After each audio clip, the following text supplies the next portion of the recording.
welcome back, guys. So today we're going to be taking a look at the Super Console X Pro, which is an emulation box that supposedly runs smoothly 80 plus emulators. It's got powerful performance. What more could you ask for, right? So I did have this thing on order for a long time. I know a bunch of people have been asking me, am I ever going to review this thing? And it just took forever to get to me. I think it got lost in the mail or something.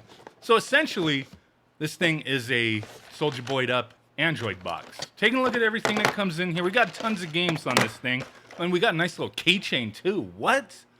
Nice little bonus. Got a little 4 gigabyte micro SD card that came extra, but it does have a 256 gigabyte SD card in the system itself. We'll take a look at that in a second.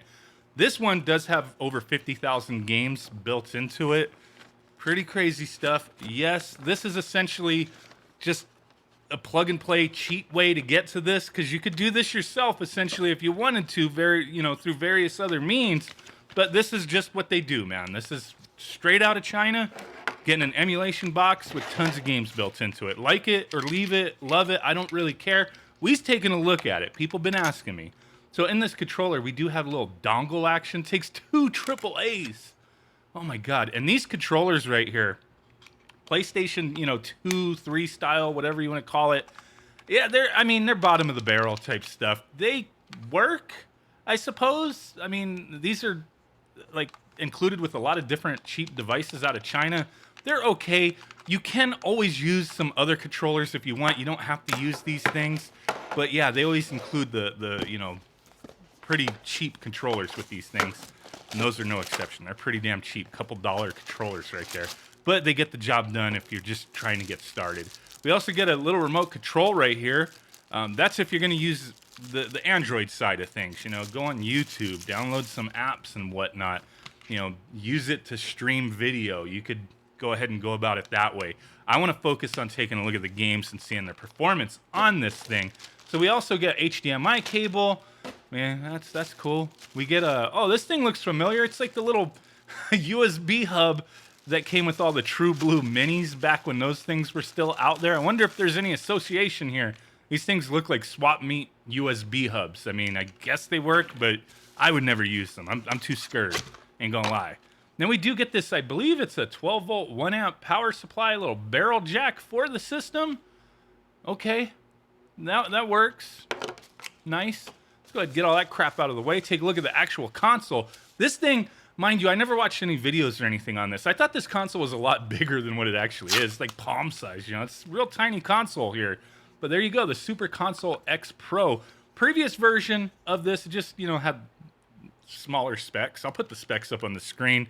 It does only have 1 gigabyte of DDR3 RAM. Is one thing I want to point out, which does kind of hinder some of the performance here, which we will find out in a moment with certain things. Here's the micro SD card that came with it. They do sell like a 128 gigabyte version and this one. You know what I'm saying? So it's not the greatest powered system for around $100 emulation device. It kind of gets the job done, but let's go ahead and just plug this bish in and check it out. See how it works. Kinhank, I don't know who the heck that is, but you know what? TV and game all in one, I could dig it. I don't know about that 4K logo up at the top, but we're going to give this thing a chance. We got to give it an opportunity to prove itself. Now I'm going to go ahead and fast forward through the boot up sequence and scrolling through the systems, give you a good idea of what's actually included on here. But we do have over 50,000 games. I cannot test every single one of them, but I did test quite a few to give you guys a good idea of performance on this thing. We'll get more into that in a moment. I did kind of want to focus on certain systems and areas that I think could potentially pose problems, so you will see some of that as well. But yeah, we have a lot of retro stuff going on here. Pretty much anything you could think of will be on here for the most part. Now, the theme that is included, I think it looks fine. There are a couple others that you could select from, but they do seem to be partially broken, that they don't completely support all the systems on here. You could hardwire this thing up to the internet or use Wi-Fi and kind of customize things a little further if you so desired. We're not going to get into the whole tutorial aspect of that, but the manual it comes with does explain how to add more games to this if you so choose. So take a look at that. As far as customizing it, yes, we could change the themes, like I said, but I just rather leave it to the default one. We could change the game list style as well, which is pretty nice. A lot of people will be familiar with that. You could have carousel mode, game list grid mode, tiles, detailed view, that kind of thing. So you can customize a little bit that way, but I really wouldn't mess with too much else unless you really know what you're doing. Don't want to damage anything here, make it unplayable. So be careful with that. Now, as far as performance goes, there's a lot to say here. I mean, for the most part, all your 8 and 16-bit stuff is going to perform just fine. Like, I really didn't see too much in the way of issues with any of those systems. Super Nintendo, NES, that kind of thing. The stuff I'm always trying to focus on and take a look at is going to be things like Dreamcast, the Naomi, that kind of stuff, Nintendo 64 especially, and see how that stuff performs. But then I was also thinking, you know what, some arcade stuff gives me problems on some systems as well. Like Final Burn Alpha, Street Fighter 3 Third Strike.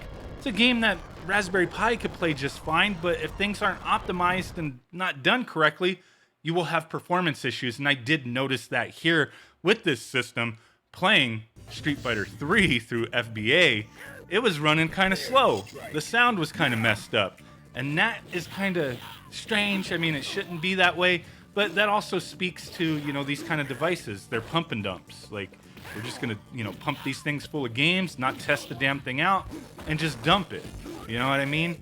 And it's the unfortunate reality. Not everything here is going to perform to your expectations, at least to my expectations. If I notice anything slightly wrong, it kind of can grate on me. The game is too slow. That's just a no. The graphics glitches, it's a no. It's got to be such a small level of issue for me to be, okay, I could still play this. And some of these games I can still play. Some of them I just can't when it comes to these problem area games. So keep that stuff in mind. I'm not sure what's up with that. Nintendo 64, just like plenty of other devices I've tested, you know, recent times, it's a mixed bag. Like, this system here has almost the complete game list for most of the consoles on here. Not everything. Not the bigger stuff, mind you, PSP and PlayStation 1. Like PSP, you're getting mostly PSP minis because it's going to be hit and miss on anything that's a full-fledged PSP game. You know, I tested Castlevania Dracula X, and it runs okay. I tested a few other games, and they ran okay, but some did exhibit some glitches and sound issues. So, yeah, it's just a big mixed-ass bag here. Like I said, all the other stuff is going to play fine. Your old-school Nintendo, Super Nintendo, for the most part, not really noticing too much in the way of issues with that. Playing Naomi, there's only a handful of Naomi games on here, and they seem to perform just fine as well, so that was pretty cool. But, you know, like I said, it's just really, you got to have those expectations in check.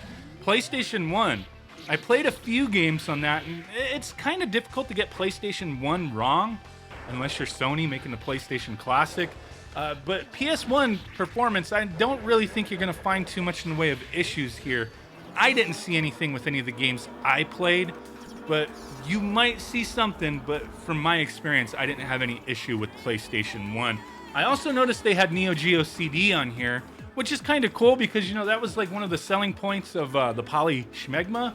Oh, you can play Neo Geo CD games without loading. Well, you know what? You can do the same thing on any other emulation device as well, just like this system. Neo Geo CD performs beautifully well, in my opinion, and there's virtually no loading. You just skip through all the loading. It's not long and drawn out like playing on the original hardware. So, hey, for those emulation haters out there, people can enjoy that Neo Geo CD goodness through emulation and get that CD audio quality sound without the negatives of having to wait minutes on end to actually get into a game. So there you go. Neo Geo CD performs beautifully well on this device, just like Neo Geo does as well. Now, you also have handhelds like Neo Geo Pocket, Game Boy Advance.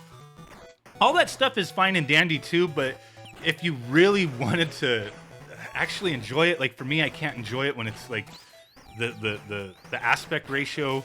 I mean, the aspect ratio seems fine here, but like the resolution, it's just shrunk down. It's too small. You can tweak that and per emulator type of thing. Don't mess with that unless you know what you're doing, but by default, everything with the handhelds, it's going to be just tiny little box in the middle of your screen. But all that stuff does perform well. If you mess with the settings on that, knowing what you're doing, you're not going to have issue with the games either, with anything like that. So just had to point that out. So overall, you know, this system, It's pretty much like any of these other systems I've tried. Like, it's not 100% perfect. For the price, I think some people will justify Soulja Boying it up and getting something that's just plug and play ready to go. But keep in mind, performance is not going to be 100%. If all you want to play is all that other stuff, the NES, Super Nintendo, Genesis, TurboGrafx, that's fine. But anything beyond that, expect not 100%. Just keeping it real here.